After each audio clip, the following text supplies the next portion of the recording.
पिढ्यानपिढ्या कठीण काळात आपण भारतीयांनी केवळ 2च गोष्टींवर सर्वात जास्त विश्वास ठेवलाय, जमीन आणि सोनं. पण एक विचार करा, जर याच सोन्यावर सरकारचं खूप मोठं आणि छुपे नियंत्रण यायला लागलं तर? आजच्या ह्या सखोल विश्लेषणामध्ये आपण एका अशा आर्थिक बदलाची आतली बातमी समजून घेणार आहोत, ज्याकडे बहुतेकांचं लक्षच गेलेलं नाही. पण मित्रांनो, हा बदल थेट आपल्या खिशावर आणि बचतीवर परिणाम करणार आहे. अचानक सोनं खरेदी करण्यापासून आपल्याला अप्रत्यक्षरित्या थांबवलं जातंय किंवा परावृत्त केलं जातंय, असं वाटत नाही का? जेव्हा सामान्य नागरिकाला सोनं न घेण्याचा सल्ला दिला जातो, तेव्हा एक मोठा प्रश्न उभा राहतो. असं नक्की काय आहे जे मोठ्या धोरणकर्त्यांना माहीत आहे, पण आपल्याला नाही? ऐकायला थोडं धक्कादायक वाटेल, पण हे नक्कीच कुतूहल आणि थोडी चिंता निर्माण करणार आहे. आता हे अगदी स्पष्ट करूया. हा मुद्दा केवळ काही दागिन्यांच्या खरेदीपुरता मर्यादित नाहीये, अजिबात नाही. यामागे एक खूप मोठा छुपा अजेंडा असू शकतो. मूळ उद्देश हा भांडवलावर, म्हणजेच आपल्या पैशावर पूर्ण नियंत्रण मिळवणे हा आहे. सोप्या भाषेत सांगायचं तर, नागरिकांचा पैसा नक्की कोणत्या प्रवाहात गेला पाहिजे आणि कुठे नाही, हे ठरवण्याची ही एक मोठी खेळी आहे. चला तर मग या सगळ्यांची पाळमुळं कुठे आहेत ते शोधूया आणि काही जुने दुवे जोडून बघूया. गेल्या काही वर्षांतील हा ट्रॅक रेकॉर्ड पहा. पहिली पायरी होती डिजिटल इंडिया आणि डिजिटल पेमेंटला दिलेलं प्रचंड प्रोत्साहन. त्यानंतर दुसरी पायरी आली रोख रकमेच्या म्हणजेच कॅश व्यवहारांवर आलेल्या कडक मर्यादा. तिसरी पायरी होती प्रत्येक छोट्या मोठ्या आर्थिक व्यवहारासाठी पॅन कार्ड सक्तीचं करणं. आणि आता चौथी पायरी म्हणजे सोन्यामधल्या गुंतवणुकीला परावृत्त करणं. तुम्हाला वाटतं हा योगायोग आहे? नाही. ही संपत्तीच्या पारदर्शकतेसाठी आणि ट्रॅकिंगसाठी आखलेली एक अत्यंत विचारपूर्वक रणनीती आहे. जुन्या गोष्टी आठवा, जसं की नोटाबंदी. नियम कसे रातोरात बदलतात किंवा हळूहळू कसे कडक केले जातात हे आपण पाहिले. जेव्हा आपण ह्या सगळ्या पायऱ्यांकडे एक एक करून पाहतो, तेव्हा त्या फक्त सामान्य प्रशासकीय सुधारणा वाटतात. पण जेव्हा आपण हे सगळे ठिपके जोडतो आणि त्यांना एकत्र पाहतो, तेव्हा एक अतिशय स्पष्ट पॅटर्न दिसून येतो. एक असा पॅटर्न जो पैशाच्या प्रवाहावर अधिकाधिक नियंत्रण दर्शवतो. आता या सगळ्या धोरणांमागे पडद्याआड नक्की कोणती मोठी आर्थिक कारणं आहेत ती समजून घेऊया. इथे तुम्हाला 2 वेगळी जगं पाहायला मिळतील.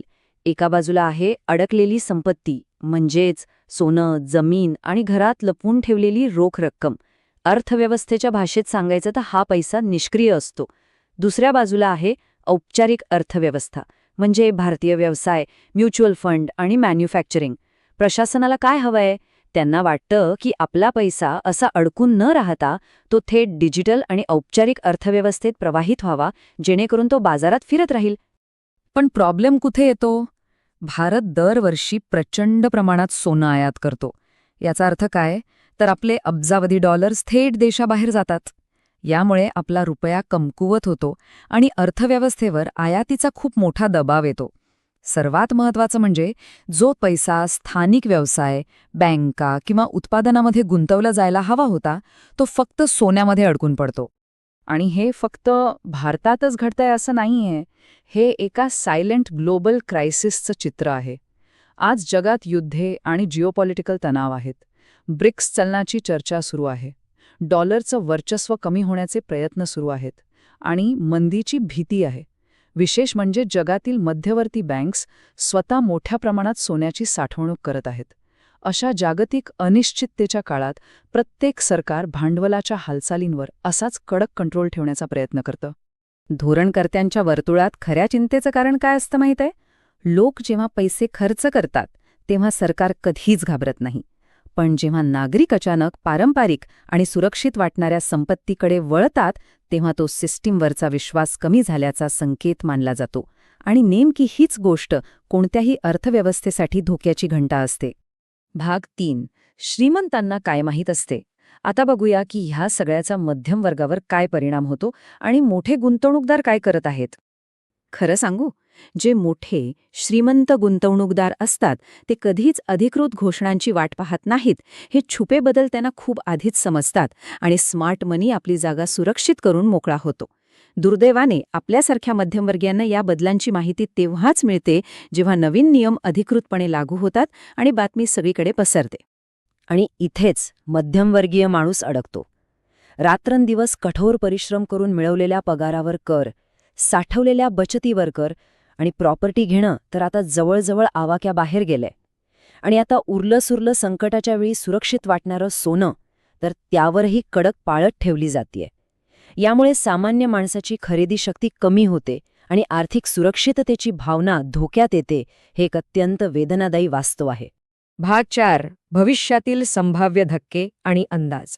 बाजाराचा कल पाहता भविष्यात काय होऊ शकतं ते आता पाहूया. हे संभाव्य 18 महिन्यांचं चित्र डोळ्यांसमोर आणा. समजा सुरुवातीच्या 3 महिन्यात सोनं खरेदीवर अत्यंत कडक ट्रॅकिंग सुरू झालं. 6 महिन्यांनंतर कदाचित खरेदी विक्रीवरचा कर अचानक वाढवला जाऊ शकतो. 1 वर्षानंतर सोन्याच्या कॅश व्यवहारांवर अत्यंत कडक निर्बंध येऊ शकतात. आणि 18 महिन्यांपर्यंत आपल्याकडे किती सोनं आहे हे उघड करा असे कडक नियम लागू केले जाऊ शकतात. हे सगळं सोनं खरेदी, साठवणूक आणि अहवाल देण्याच्या पद्धतीत मोठे बदल घडून आणू शकतो. आता यावर 2 भिन्न मतप्रवाह असू शकतात.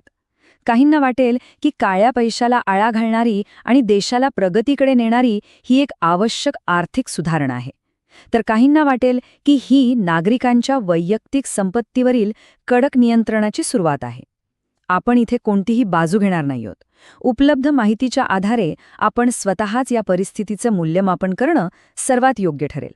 भाग 5. नागरिकांसाठी पुढील धोरणात्मक पावले.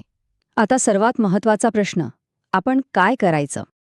बघा, पहिली गोष्ट म्हणजे पॅनिक होऊन किंवा भावनिक होऊन अचानक मोठ्या प्रमाणावर सोनं खरेदी करू नका. आपली बचत केवळ एकाच ठिकाणी न ठेवता ती वैविध्यपूर्ण ठेवा. इमर्जन्सीसाठी पुरेशी रोख रक्कम नेहमी जवळ असू द्या. अजिबात गरज नसताना कर्ज घेण्याचं टाळा आणि बाजारात येणाऱ्या कोणत्याही ट्रेंडच्या आंधळेपणाने मागे न धावता अतिशय काळजीपूर्वक निर्णय घ्या. कडक नियमांच्या काळात लवचिकता टिकवून ठेवणं हाच सर्वोत्तम बचाव आहे. तर सर्वात महत्त्वाचा मुद्दा असा आहे की अनिश्चिततेच्या या काळात टिकून राहण्यासाठी केवळ उत्पन्न वाढवणं पुरेसं नाही. आपली सर्व बचत आंधळेपणाने एकाच मालमत्तेत गुंतवणं धोक्याचं ठरू शकतं. एक चुकीचा आर्थिक निर्णय टाळणं हे अनेकदा जास्त पैसे कमवण्यापेक्षा अधिक मोलाचं ठरतं. आर्थिक लवचिकता आणि जागरूकता हीच खऱ्या अर्थाने आपली ताकद आहे. आता जाता जाता एक विचार करायला लावणारा प्रश्न. जेव्हा एखाद्या देशातील बहुतांश नागरिकांचा त्यांच्या चलनावरचा आणि प्रस्थापित व्यवस्थेवरचा विश्वास उडू लागतो, तेव्हा परिस्थिती नियंत्रणात आणण्यासाठी सरकारे नक्की कोणती पावलं उचलतात याचा विचार नक्की करा. कारण या प्रश्नाचं उत्तर कदाचित आपल्या सर्वांच्या आर्थिक स्वातंत्र्याची दिशा ठरवेल. सतर्क रहा आणि सुरक्षित रहा.